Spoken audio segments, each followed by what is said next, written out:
వయనాడులో ప్రకృతి విలయతాండవం యావత్తు దేశాన్ని కన్నీళ్లు పెట్టించేలా చేస్తుంది. ఇప్పటి వరకు మృతుల సంఖ్య 400కు పైగానే దాటేసింది. ఇంకా రెస్క్యూ ఆపరేషన్స్ కొనసాగుతూనే ఉన్నాయి. విపత్తు సమయంలో సైన్యం, ఎన్డీఆర్ఎఫ్, అటవీ శాఖ అధికారులు స్పందించిన తీరు సర్వత్రా ప్రశంసల వర్షం కురిపిస్తున్నాయి. అయితే వాళ్ళు వాళ్ళ ప్రాణాలకు సైతం లెక్క చేయకుండా మట్టి దిబ్బల్లో, కొండ చర్యల్లో చిక్కుకుపోయిన బాధితులను కాపాడుతూ తిండి, కనీసం నీరు కూడా లేని ప్రాంతంలోకి వెళ్ళి వాళ్ళ జీవితాన్ని అక్కడ వేరే వాళ్ళతో కలిసి పోరాడుతున్నారంటే నిజంగా వాళ్ళ నిబద్ధతకు చూసి అందరూ కూడా చలించిపోతారు. కానీ ఇప్పుడు మొత్తం ప్రపంచం అంతా కూడా అంటే ముఖ్యంగా మన భారతదేశం ఒక ఒక 8 ఏళ్ల బాలుడు చేసిన పనికి ఒక్కసారిగా చాలా అంటే చాలా షాక్ అయిపోతున్నారు. అదేంటి అంటే 8 ఏళ్ల చిన్నారి సైన్యానికి ఒక లేఖ రాసిందనమాట.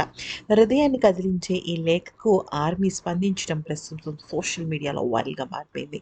వయనాడ్‌కు చెందిన రాయన్ అనే 3వ తరగతి విద్యార్థి భారత సైన్యానికి లేఖ రాస్తూ డియర్ ఇండియన్ ఆర్మీ, నేను పుట్టిన వయనాడ్‌లో ప్రకృతి విధ్వంసం సృష్టించింది.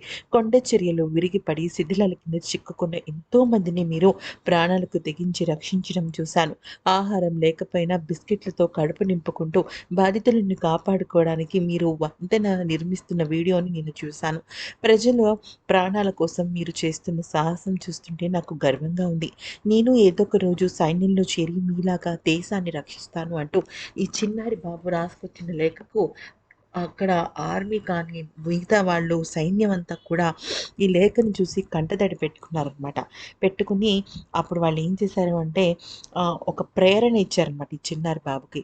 స్థానిక ఏఎంపీఎల్ పాఠశాలలో చదువుతున్న ఈ రాయన్ రాసిన లేఖను అందుకున్న ఆర్మీ అధికారులు సంతోషం వ్యక్తం చేస్తూ, ఇటువంటి వారు ఇచ్చే ప్రేరణ వల్ల తాము దేశం కోసం మరింత కష్టపడి పనిచేయాలని ఇష్టం పెరుగుతుందని, యువ యోధుడుకు ధన్యవాదాలని, త్వరలోనే మీకు మేము స్వాగతం పలుకుతాము అని చెప్పేసి ఆ లేఖను సోషల్ మీడియాలో షేర్ చేస్తూ పెట్టడం నిజంగా అందరినీ కూడా సెల్యూట్ చేసేలాగా చేసిందనమాట.